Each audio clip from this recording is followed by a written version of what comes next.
तो we are discussing about constructor चेनिंग।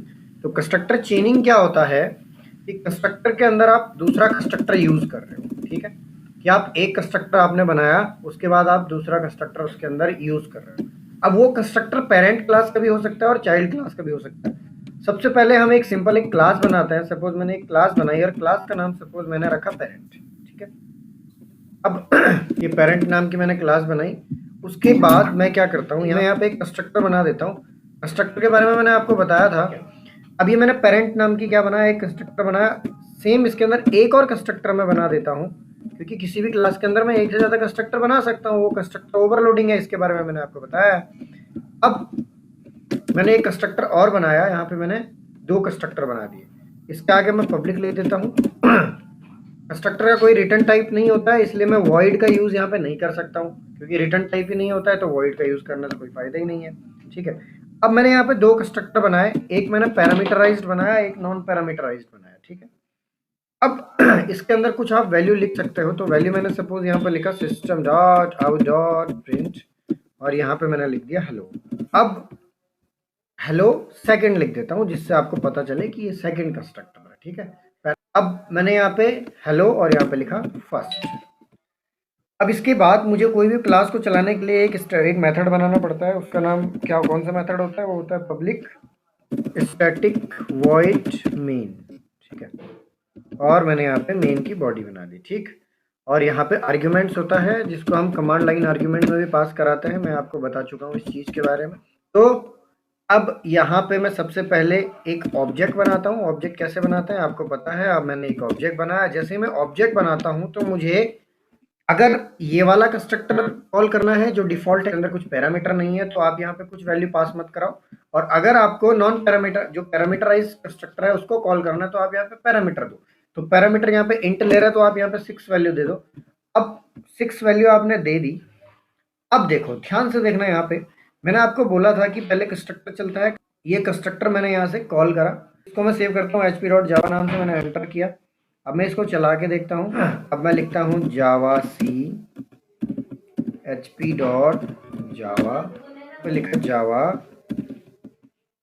hp, enter किया।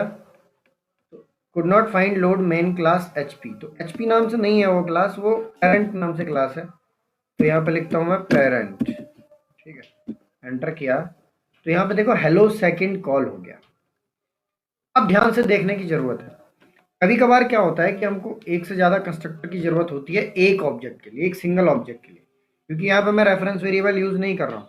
बाद में करूँगा, वो अलग टॉपिक है। पर फिलहाल मैं सिर्फ आपको ये बता रहा हूँ कि कंस्ट्रक्टर के अंदर कंस्ट्रक्टर कैसे कॉल करोगे आप। तो कंस्ट्रक्टर के अंदर कंस्ट्रक्टर कॉल करने के लिए आप यहाँ पे रेफरेंस वेरिएबल तो है नहीं कि रेफरेंस वेरिएबल से कहीं पे इसको कॉल करोगे। तो आप क्या करते हो, आपके पास दो रेफरेंस वेरिएबल होते हैं हर एक मेथड में। तो कंस्ट्रक्टर भी एक मेथड होता है। तो हर एक मेथड में दो रेफरेंस वेरिएबल होते हैं। First one is this, second one is super. और दिस किसको रेफर करता है और सुपर किसको रेफर करता है, इसके बारे में मैं आपको बता चुका हूँ। आप पुरानी वीडियोस देखिए उसके बारे में, ठीक है।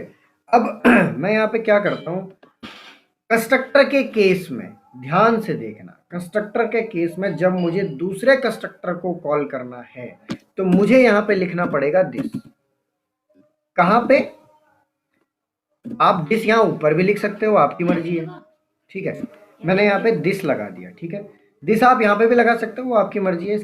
मैं यहाँ पे इसलिए लगाया है क्योंकि पेरेंट नाम का पैरामीटराइज कंस्ट्रक्टर कॉल हो रहा है।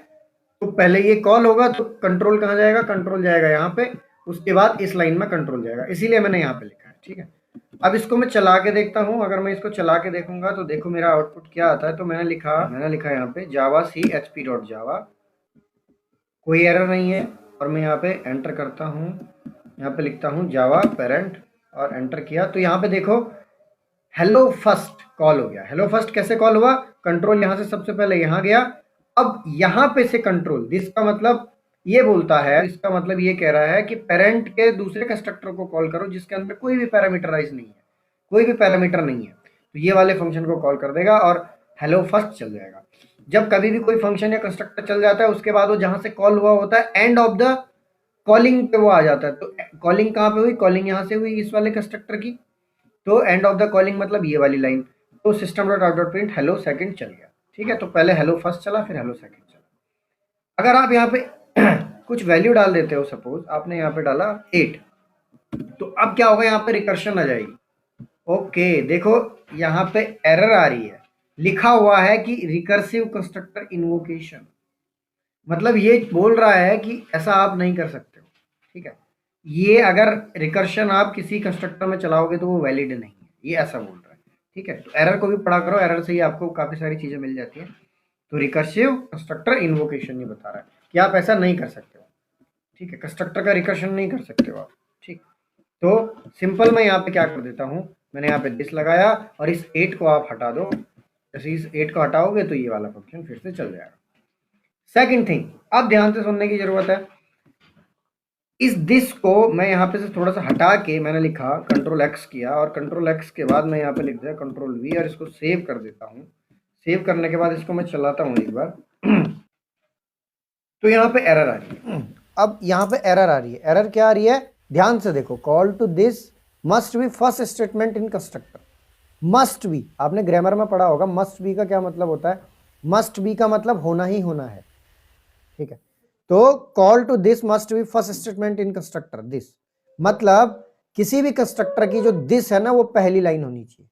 फंक्शन के साथ ऐसा नहीं था, फंक्शन में दिस भी थोड़ा सा अलग तरीके से यूज होता था, यहाँ पे दिस थोड़ा सा अलग फंक्शन के जैसा यूज हो रहा है। देखो फंक्शन जैसी फीलिंग आ रही है, तो ये दिस को आप किसी कंस्ट्रक्टर की पहली लाइन ही लिखोगे, आप इसको दूसरी लाइन नहीं लिख सकते हो। समझ आया? क्लियर? तो इस पे आप काफ़ी सारी प्रैक्टिस कीजिएगा और अपने सोचने का लेवल थोड़ा बढ़ाओ। और अगर वीडियो पसंद आया तो लाइक कीजिए, सब्सक्राइब कीजिए और शेयर करना मत भूलिएगा। धन्यवाद।